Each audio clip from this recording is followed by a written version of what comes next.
The desert night hummed softly around Elise, the firelight flickering across the mesas.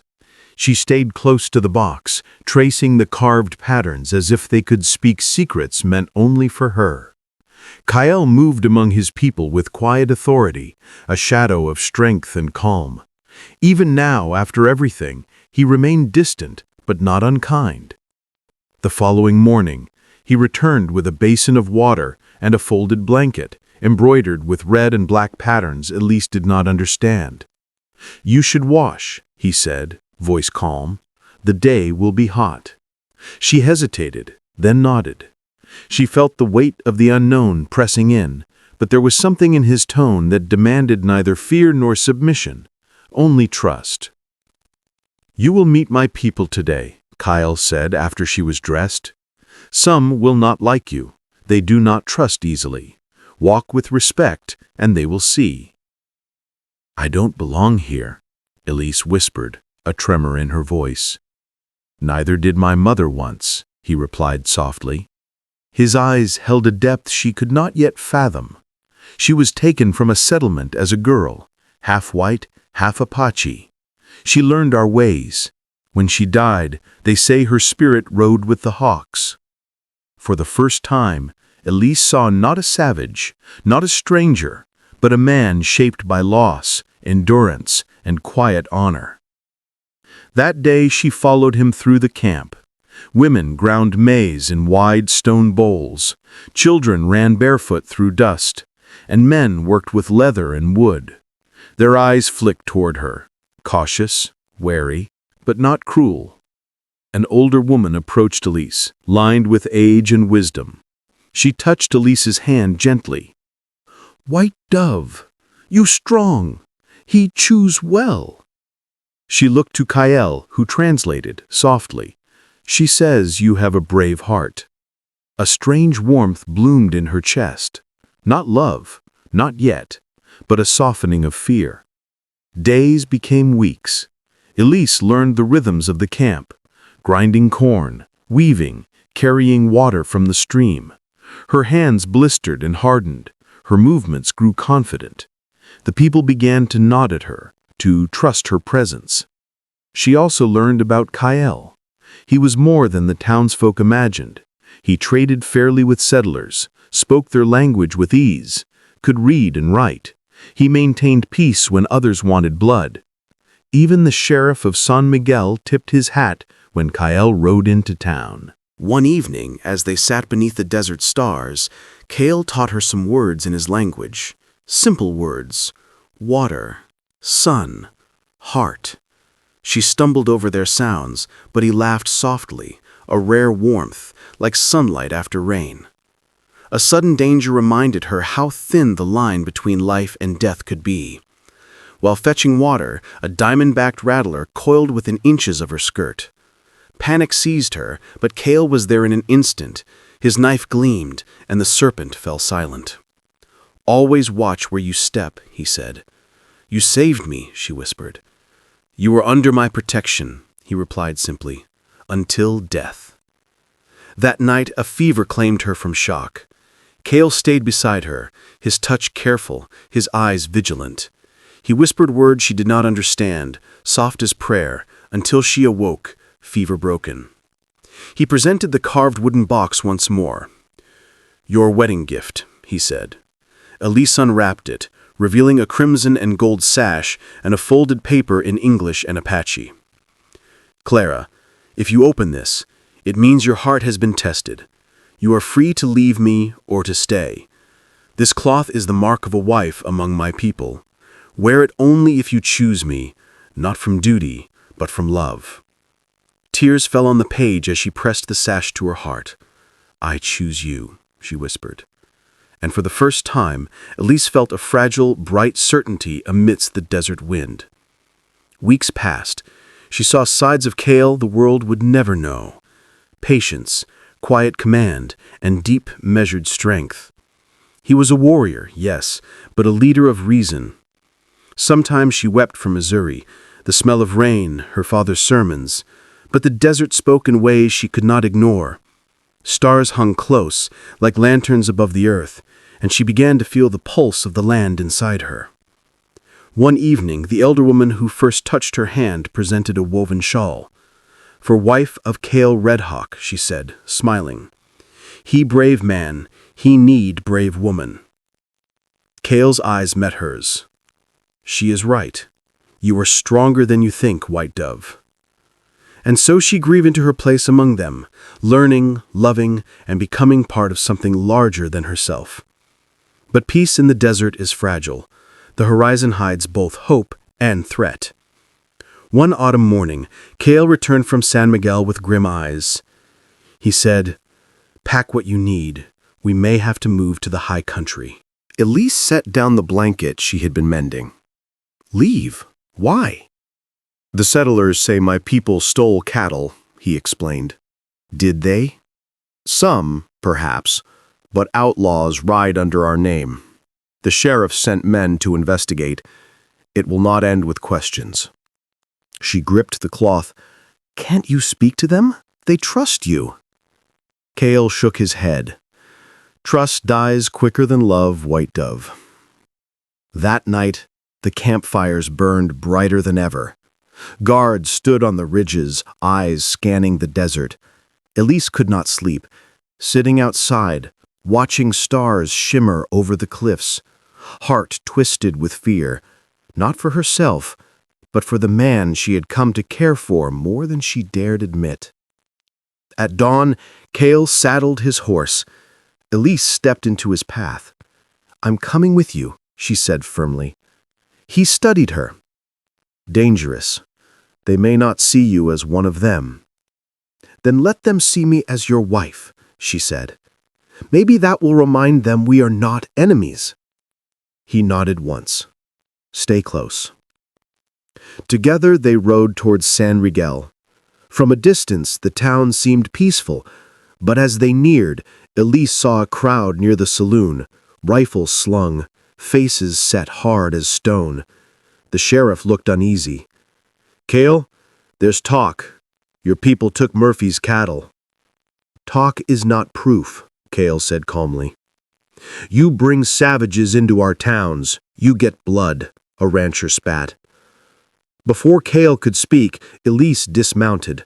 Her voice rang clear. "If you harm this man, you'll answer to me. He is my husband. He's done nothing but protect me." The crowd fell silent. Even Kale looked surprised. The sheriff's face softened. "All right, no one hangs anyone today, but keep your people out of town, Crow. Tensions are high."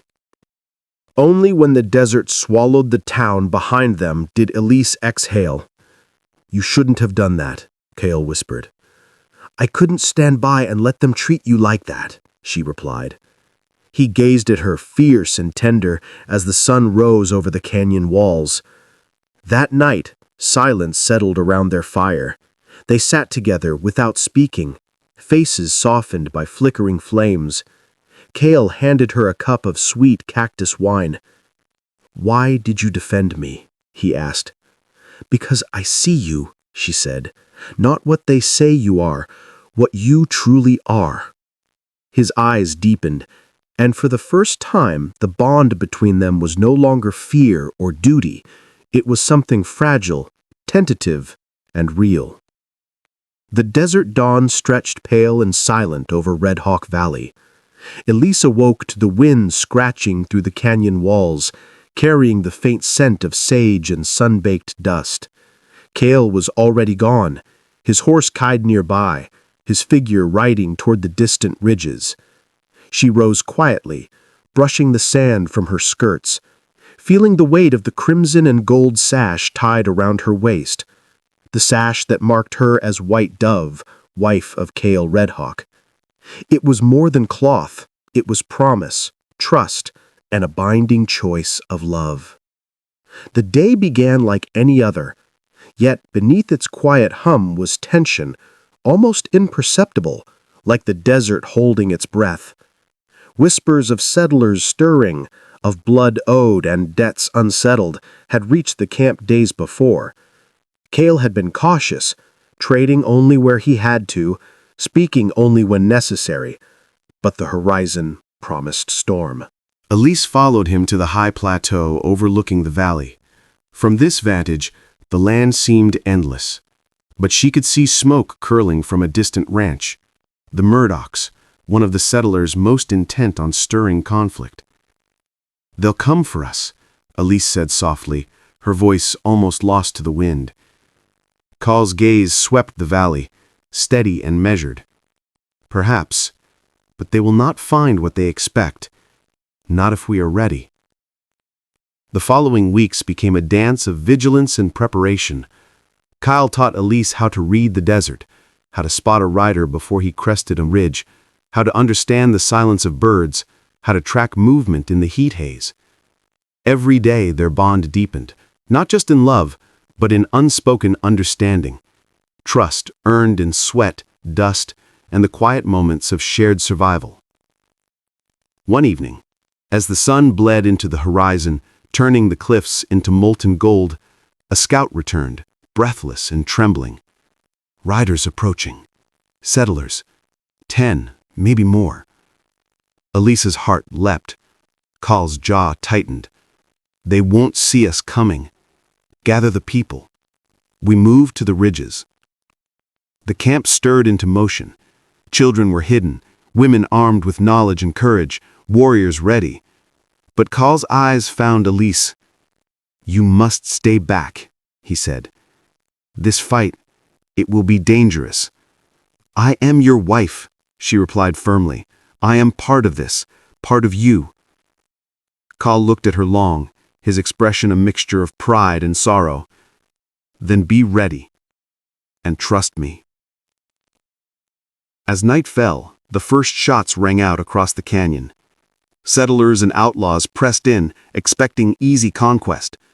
But Call's people knew the land. Arrows whispered through the dark, dust kicked up like clouds of ghosts, and the canyon walls carried the cries and shouts, alive with conflict. Amid the chaos, she saw him, Kyle, moving with calculated precision, directing, defending, protecting. And then, horror struck. One of the settlers broke through the ridge, gun aimed. Call lunged forward, taking the blow meant for Elise. She screamed, rushing to him, but hands held her back. "No!" she cried, struggling. Kyle fell to the ground, blood darkening his shirt. His eyes, steady even in pain, found hers. "Listen to me," he whispered, voice firm though fading. "Do not let them win. Live for us, for our people." Her hands shook as she knelt beside him. Tears burned her cheeks. "I can't." "You can. You must. Protect the people. Protect the valley. And our love. Carry it." His breath faltered, and then he was still. Time seemed to freeze, the desert wind pausing to mourn. Elise clutched him, sobbing, but she understood. His sacrifice was in vain. His life had been given to save hers, to preserve peace, and to ensure that the love they shared would endure beyond the canyon, beyond hatred. When the smoke cleared, Elise rose, carrying Kyle in her arms to a safe place in the high cliffs. She wrapped him in the crimson sash, pressing it to his chest as if to bind his spirit to hers. The settlers retreated at dawn, whispers of fear and respect replacing their rage. Redhawk Valley had survived, but at a terrible cost. Elise knelt at the edge of the cliff, the first rays of sun catching the gold threads of the sash. "I choose you," she whispered, tears streaming. "I will live for you, Kyle. I will carry your heart in mine." And she did. In the weeks that followed, Elise became a leader in her own right. She guided the people, maintained peace with cautious settlers, and kept Kyle's memory alive, teaching the children his lessons of courage, patience, and love.